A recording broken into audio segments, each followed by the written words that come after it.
Okay, I'm going to be talking about stem cell research in Japan and the cultural beliefs about embryos and fetuses.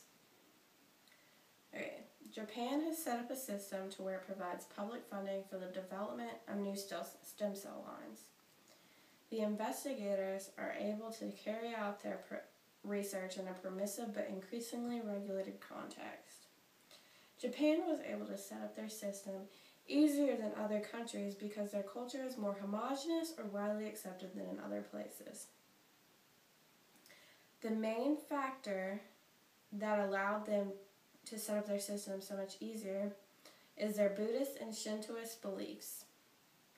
They have a widely accepted way of thinking about the human embryo.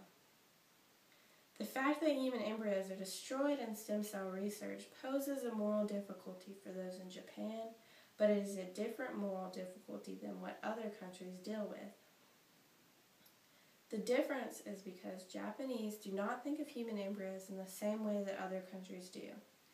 They do not ask whether the embryo is a biologically separate individual human being, a potential or developing human being, or a clump of cells.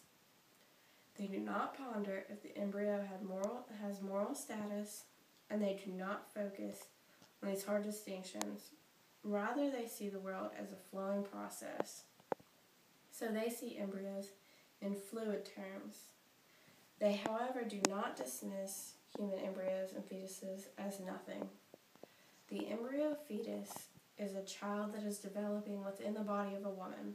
The child embryo fetus that has died or been miscarried or have been aborted is still considered to exist by many Japanese. The term for this is Mizuko, which means water child or child of the waters.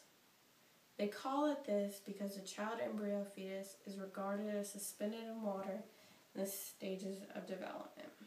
The reason for them believing the origin of human life is from some sort of watery substance could be because they are on an island completely encircled in water.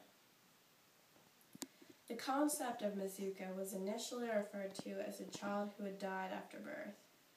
It was gradually broadened to include the children and the embryos and fetuses that have been miscarried or aborted. Once the Mizuko die, it does not vanish. It remains in spirit form with Buddha and gods. There it waits for rebirth. In early Japan, embryos and fetuses did not get any special attention. They thought that a child did not become a real person until sometime after birth. They have customs such as not giving newborns a name or not putting their arms through sleeves until a certain time after birth. Also, a child who died before the age of 7 was not given a funeral, whereas people who died after the age of 7 were. This was done because children and infants were not seen as full members of the community, so there was no sense of loss. They also believed that abortion was an acceptable practice. Later, abortion began to have a negative light. They saw it as a danger to the continuing prosperity of the families and the nations. Aborted embryos and fetuses represented a threat to the well-being of the families. Dead children continued to exist in the spirit world and were often malevolent to the living. Eventually, unborn fetuses and living children were viewed as extremely important. The country was entering a time of war and needed soldiers. The government encouraged people to have large families. For the same reason, the government put a ban on abortion and infanticide. After war, the older view of abortion being acceptable was returned, and the practice was made legal under certain circumstances. Since then, it has been used as the primary method of birth control in Japan. The acceptance of abortion seems to contradict the first precepts of Buddhism. It declares, "I will not willingly take the life of a living thing." It's not that they don't believe that the embryo fetus is non-life and that the first precept does not apply to abortion.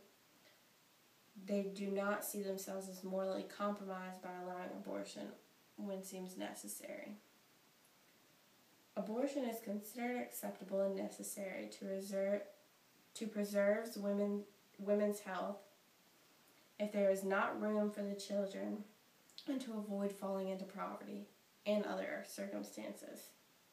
The abortions are not carried out with total disregard of the embryo fetus. Their culture has long had a concern about the effect of the spirits of the dead. This concern came to extend to children and embryo fetus, who, even though were dead, were seen as having a relationship with the living. Eventually, a practice began of caring for aborted and miscarried embryos fetuses through Buddhist religious ceremonies.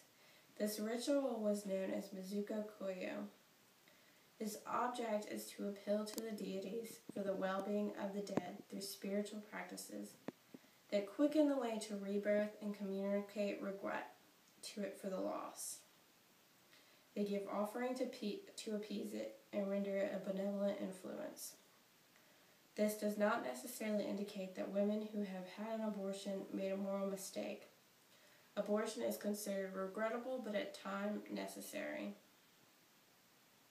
The Mizuko Koyo provided a way to cope spiritually and psychologically, so the belief to destroy the embryo fetus is not inherent in Japanese traditional beliefs.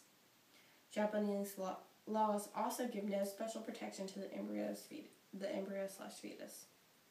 There are no cultural or legal barriers to the pursuit of embryonic stem cell research in Japan, yet the destruction of the Mizuko is not accepted without regret, and attempts are made to better the situation into which the embryo fetus has been thrust into its destruction. As a result, there is still an undercurrent of hesitation about the pursuit of embryonic stem cell research in Japan.